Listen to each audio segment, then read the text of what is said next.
Hiya!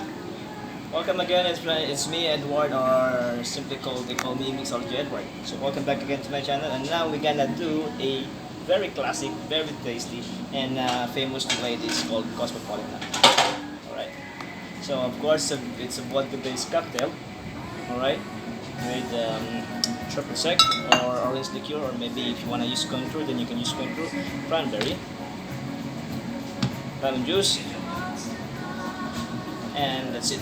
And of course we're gonna garnish with a orange peel. Alright, but a tip in making a Cosmopolitan, so it shouldn't be so reddish, it shouldn't be too sweet, and it shouldn't be too bitter. It should be balanced, right? So in my previous cocktail master class, so I have discussed about the balance of the cocktail. So this is the number one thing you should consider when making a cocktail, right?